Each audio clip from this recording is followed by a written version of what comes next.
Good evening from New York. I'm Chris Hayes. Ever since human beings started congregating in institutions of what we would call higher learning, colleges, universities, even monasteries, conservatives, traditionalists have been freaked out by just what dangerous ideas were being shared there. I mean, really, the whole dangerous ideas are coming out of the universities is literally as old as universities themselves. It has been a core reactionary concern for millennia. Just like everything else, this old thing is new again.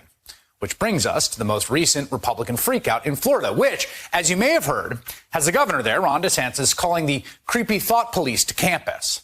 He just signed a bill that will, and I'll quote here, require public universities and colleges to survey students, faculty, and staff about their beliefs and viewpoints to support intellectual diversity.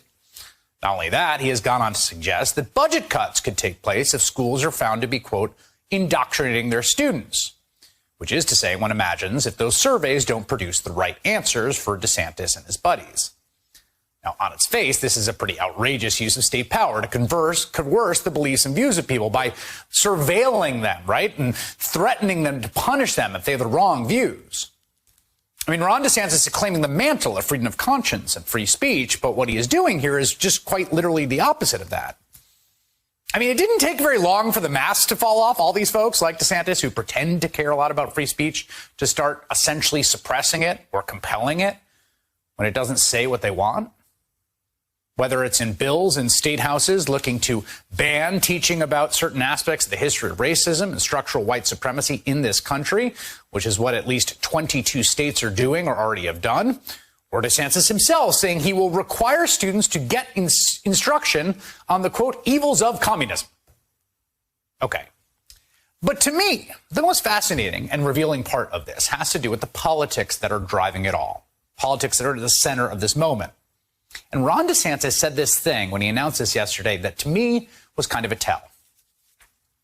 I know a lot of parents, one of the things they worry about, if you send a kid to a university, are they just going to basically be indoctrinated? Are they actually going to be taught to think for themselves, challenge assumptions, and really be critical thinkers and learners? We obviously want our universities to be focused on critical thinking, academic rigor. We do not want them as basically hotbeds for stale ideology. Well, let's talk about the word indoctrination there, right? Kind of always in the eye of the beholder. I mean, DeSantis clearly does not think it is indoctrination, the bad thing, to teach kids that communism is bad as a state mandate. That's just education, right? And I have no doubt the concern expressed here by Governor DeSantis is real. Here's what I mean, because there is something happening in American politics around education, specifically higher education, that is one of the prime drivers of the politics of this moment. So first of all, there's the generational aspect, right, which is that young people going off to college and then coming out of college and into the workforce are the most left-leaning generational cohort by far. It shows up in exit poll after exit poll, a recent study published by the American Enterprise Institute that found that across 55 schools, only 26% of the surveyed students are conservative to some degree, and half of the students are liberal in some capacity.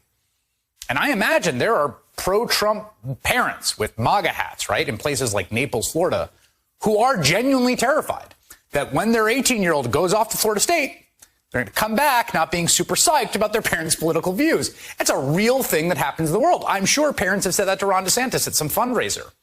It's a microcosm of a bigger thing, which is more than generational, which is that our politics are increasingly dividing along the lines of education. Even when you control for other things, right, and some demographics across race or income, people with higher levels of education are more liberal.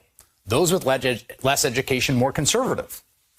Pew Research, in fact, found that from 2015 to 2019, the share of Republicans and those who lean Republican, saying colleges have a negative effect on the country, went from 37% to 59%.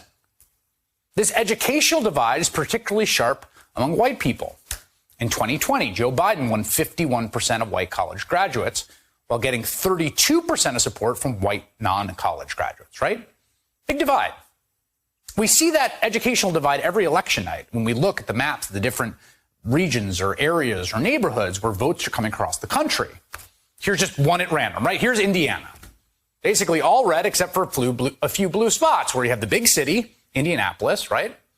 And what else? Oh, the college towns. University of Indiana and Notre Dame. So there's a real thing Governor Ron DeSantis is putting his finger on, right? These colleges, people go into them, they come out liberals. What's going on?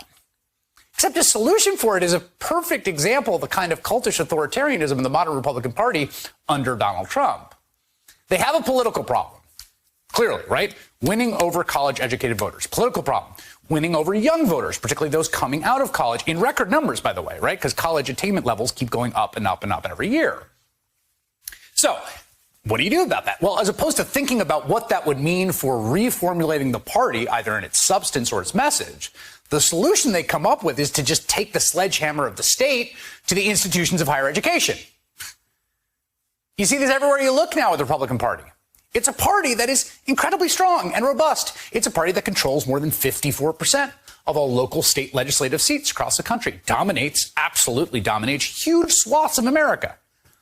And yet the Republican Party has lost the popular vote in 7 of the last 8 elections. 7 of the last 8 elections failed to attain a plurality or majority. And so they have given up on figuring out how to appeal to a majority of the country. Instead, the modus operandi now is trying to find ways to use the power they have within their circles, right, to entrench their power even if they can't reach out. That's the logic behind voter suppression. That's the logic behind voter suppression. If we reduce turnout, if we make it harder to vote, well, then we can win without persuading new people to join our coalition. It's the logic on the display in this Florida bill, which is rather than try to figure out how to appeal to this cohort, these people who are moving through colleges and coming out liberals, right? College-educated voters who are moving away from us. Let's just try to coerce these institutions with the possible threat of budget cuts into enforcing some kind of ideological rigidity and litmus test. It's particularly ironic for Governor DeSantis, who is in the state of Florida, has been fairly deft as a political operator, appealing to some of the people Donald Trump has alienated. I mean, as recent as last month, more than half of Floridians approved the job he was doing, right? In that sense, he's negotiated the politics of Florida pretty well. But here's the thing. He has national aspirations. This is what the National Party demands, which is why we go to war on the libs and all their institutions. Institutions that now apparently include the United States military, which we will have more on later. Because that's the version of the modern Republican Party, right? The party of the 45th president, previous president, has made it a party of the 47%. That's Trump's vote percentage. 47%. Now, how do you govern with 47% in a democracy, right? Where you need a majority? How do you use the power from 47% to protect your power? How do you give up on winning a majority of voters, but keep power in your hands with a minority? That is the focus of the Republican Party at this moment.